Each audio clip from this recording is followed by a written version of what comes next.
Good afternoon, students. This is revision time, and today we will revise lesson number 4 and of geography. We will revise its book exercise. First one is tick the correct answer. First part is on the basis of distribution, resources can be classified as. Distribution के base पे जो resources हैं वो कितने part में divide हैं, classified हैं. The answer is localised and ubiquitous resources. ये दो इसके क्लासिफिकेशंस हैं. Second is dark soil of Deccan plateau in Maharashtra is. जो डार्क सॉइल है डेक्कन प्लेट्यू की, वो कौन सा रिसोर्स है? एक्चुअल रिसोर्स है, पोटेंशियल है, बायोटिक है, नन ऑफ द अबव. तो इसका आंसर है actual resource. Which of the following is an abiotic resource. Abiotic means non living. Abiotic को हम कह सकते हैं नॉन लिविंग. तो इनमें से नॉन लिविंग कौन सा students? Land, fish, plants, man. Fish is living, man is living, plants is also living. Plants are also living. Land is abiotic resource. Fourth one is windmills which generate wind energy are A or N. Abiotic resource, biotic resource, renewable resource और non renewable. तो wind energy किस में आती है students? Renewable में. इसको हम renew कर सकते हैं. We get natural resources from. कहाँ से नेचुरल रिसोर्स मिलते हैं हमें? Land, water, soil, all of them. तो हमने पढ़ा है land, soil, water are natural resources. तो all of them is the correct answer. Sixth है an example of man made resources. Which is man made? Sea, glacier, lake, bridge. The answer is bridge is man made. Sea is natural, glacier is natural, lake is natural, bridge is man made. Seventh is human resources should possess dash for development. Humans हैं, human resources means we humans के पास क्या होना चाहिए development के लिए? That they can develop illiteracy, backwardness, education, none of above. तो education is most important for our development. Eighth is resources which is obtained from dead plants and animals are. जो resources हमें dead plant और animal से मिलते हैं वो कौन से हैं? आयरन और कॉपर, पेट्रोलियम, एल्यूमिनियम. तो पेट्रोलियम क्या है? हमें डेड और डिकेइंग जो प्लांट्स होते हैं वो मिलियंस ऑफ ईयर्स अगर अंडरग्राउंड रहे और उन पर प्रेशर और हीट रहे तो वो क्या बन जाएंगे? पेट्रोलियम बन जाएंगी. तो these are petroleum is the correct answer. Ninth है यूजिंग पब्लिक ट्रांसपोर्ट और car pool is an example of. ये किसका एग्जाम्पल है? रीयूज़ का एग्जाम्पल है, रिड्यूस का एग्जाम्पल है, रिसाइकल का एग्जाम्पल है, या सस्टेनेबल डेवलपमेंट का. तो इसमें ना तो रीयूज़ हो रहा है कार पूल में और ना ही रिसाइकल. रिड्यूस हो रहा है. क्या रिड्यूस हो रहा है? कंजम्पशन ऑफ फ्यूल का जो कंजम्पशन है वो रिड्यूस हो रहा है. तो ये रिड्यूस का एग्जाम्पल है कार पूल और यूजिंग पब्लिक ट्रांसपोर्ट. टेंथ है we should practice the following for sustainable development. किसकी प्रैक्टिस करनी चाहिए? Reduce depletion of natural resources, improving quality of human life, both B and A, none of the above. The answer is both. Reduce depletion of natural resources, जो natural resource को deplete कर रहे हैं हम उसको reduce करना है, और जो क्वालिटी है ह्यूमन लाइफ की उसको इम्प्रूव करना है. तो दोनों ही ठीक है. The both are correct. Next part is fill in the blanks. First one is human being started creating dash from nature. Human beings ने नेचर से क्या बनाना स्टार्ट किया? Resources. Second is dash is generated from falling water. Falling water से क्या generate करते हैं? Electricity is the right answer. Third, dash and dash are the two main resources that can change any substance into a resource. कौन सी दो important चीज़ें हैं जिनसे कोई भी सब्सटेंस है वो रिसोर्स बन सकता है?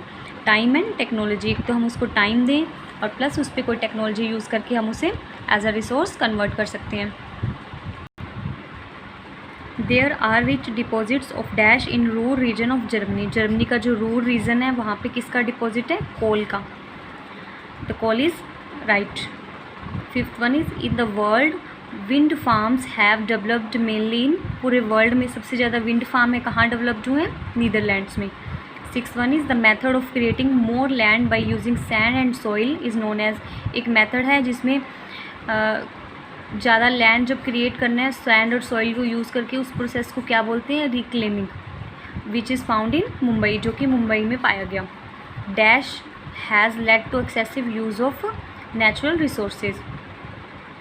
किस चीज़ ने रिसोर्सेज, जो नेचुरल रिसोर्सेज है उसका एक्सेसिव यूज़ होता है? इंडस्ट्रियलाइजेशन में. जो इंडस्ट्रीज़ लगाते हैं, जो बिज़नेस के लिए इंडस्ट्रियलाइजेशन हो रहा है, उससे क्या एक्सेसिव यूज़ हो रहा है? नेचुरल रिसोर्सेज का मिस यूज़ हो रहा है. 8th one is all forms of life should be taken care of and कोई भी फॉर्म है लाइफ का, जो भी हम ह्यूमंस हैं, जो एनिमल्स हैं, कोई भी प्लांट्स हैं, उनको कैसा करना चाहिए, टेकन केयर, उनकी केयर करनी चाहिए, प्लस शुड बी रिस्पेक्टेड और उनको रिस्पेक्ट दी जानी चाहिए। C part is state whether true और फॉल्स, आपको ट्रू फॉल्स बताना है, बट है ये फिलअप्स टाइप ही। Look at this, first one is a beautiful landscape has an dash value, जो ब्यूटीफुल लैंडस्केप है तो उसकी कैसी वैल्यू होगी, aesthetic value means natural value. Second है resources which are biotic and abiotic are classified on the basis of their, अब जो resources को हम क्लासिफिकेशन करते हैं एज अ बायोटिक और अबायोटिक, ये किस बेस पे है, देयर ओरिजिन मीन्स ओरिजिन के बेस पे, वो कहाँ से स्टार्ट हुए, उनको ओरिजिन कैसे हुआ है, वो बायोटिक है या अबायोटिक है। The third one is the coast of Tamil Nadu and Gujarat in India have developed wind farms, wind farms कहाँ डेवलप्ड हुए हैं, तमिलनाडु और गुजरात में। फोर्थ है petroleum is an important resource use for industries and means of transport, जो industries में use होता है प्लस मीन्स ऑफ ट्रांसपोर्ट में यूज़ होता है, जब सबसे इम्पोर्टेंट क्या है, petroleum. Fifth is uranium in Ladakh is a dash resource, जो यूरेनियम मिला है लद्दाख में वो कैसे रिसोर्स का एग्जाम्पल है, पोटेंशियल रिसोर्स का। Six one is dash resources distribution mainly depends on the physical factor such as terrain, climate and attitude, कौन से रिसोर्सेज है जो डिपेंड करते हैं, फिजिकल फैक्टर क्या है उस एरिया के, मीन्स उसका क्लाइमेट कैसा है, एटीट्यूड कैसा है, वेदर कैसा होता है वहाँ पे, वो लोकलाइज रिसोर्सेज होते हैं जो इन सब चीज़ों पे डिपेंड करते हैं। सेवन्थ है dash resources are non living, abiotic, ये आपको सीधा सा फंडा है students, abiotic means non living और बायोटिक मीन्स लिविंग, तो नॉन लिविंग कौन से हुए, अबायोटिक रिसोर्सेज। एट्थ है balancing the use of resources and conserving them for future generation is called dash development, अगर हम रिसोर्सेज को कंजर्व करते हैं, उनका बैलेंस तरीके से यूज़ करते हैं, उन्हें फ्यूचर जनरेशन के लिए सेव करके रखते हैं, तो ये कौन सी डेवलपमेंट हुई, सस्टेनेबल डेवलपमेंट।